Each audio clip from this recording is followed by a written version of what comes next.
Bismillahirrahmanirrahim. Assalamualaikum warahmatullahi wabarakatuh. Perkenalkan, saya Rinda Amalia Karimah, kelas 3A Prodi PG PAUD dengan NIM 014 2S1 D0232 dengan dosen pengampu Ibu Dakiyatu Daimah MPD. Pengertian: pemilihan alat permainan merupakan suatu kegiatan yang memerlukan bekal kemampuan yang memadai. Bekal kemampuan yang dimaksud adalah pengetahuan dan keterampilan bagaimana melakukannya sesuai dengan persyaratan-persyaratan tertentu, sehingga alat permainan edukatif yang dipilih betul-betul efektif dalam mengembangkan aspek-aspek perkembangan anak. Sebelum memilih alat permainan edukatif, guru harus memperhatikan dulu beberapa persyaratan pembuatannya. Persyaratan tersebut meliputi syarat edukatif, syarat teknis, dan syarat estetika.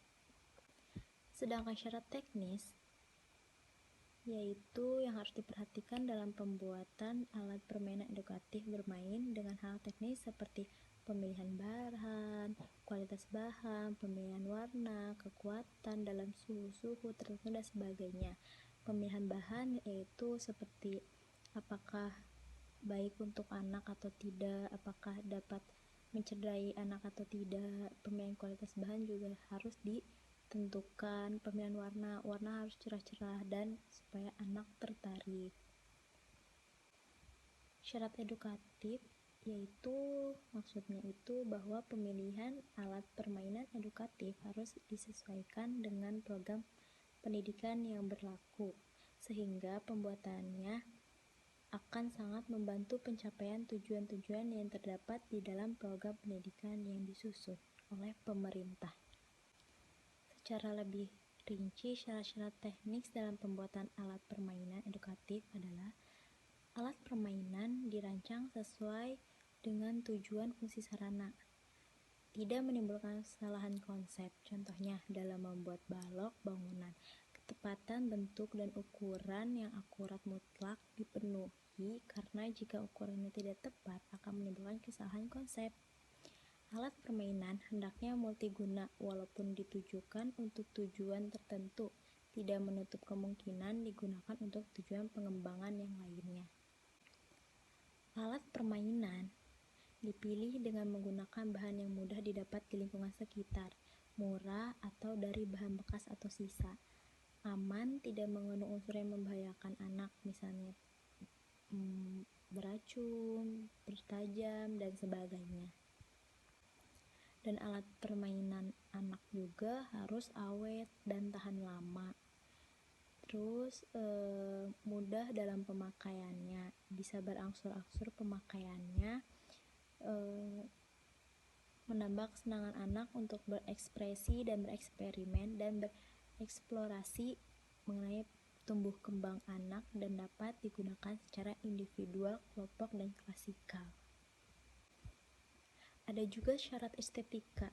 Syarat estetika ini menyangkut unsur keindahan alat tersebut, keindahan alat edukatif yang dipilih.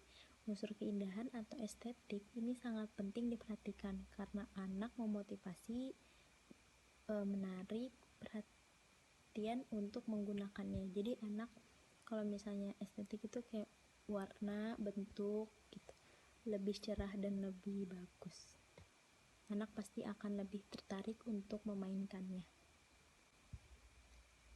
Adapun hal-hal yang lebih rinci yang berkaitan dengan syarat estetik ini merupakan hal sebagai berikut.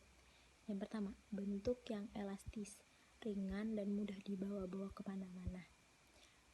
Keserasian ukuran, tidak terlalu besar ataupun tidak terlalu kecil.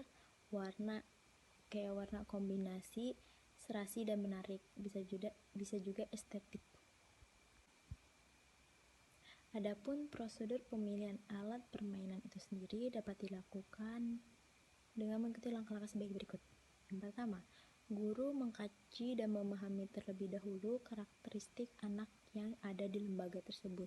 Apakah anak tertarik dengan mainan berbunyi, mainan berwarna, atau mainan tidak terlalu terang. Dan yang kedua, guru membahas program kegiatan yang bertujuan untuk pembelajaran anak.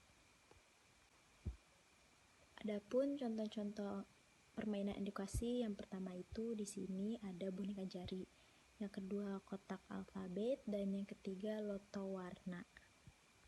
Mungkin di sini saya akan memberikan sedikit kata-kata motivasi. Carilah ilmu tapi tidak melupakan ibadah, dan kerjakanlah ibadah tapi tidak melupakan ilmu. Jadilah pembelajar sepanjang hayat. Terima kasih, kurang lebihnya mohon maaf. Billahi fisabilil haq, fastabiqul khairat. Wassalamualaikum warahmatullahi wabarakatuh.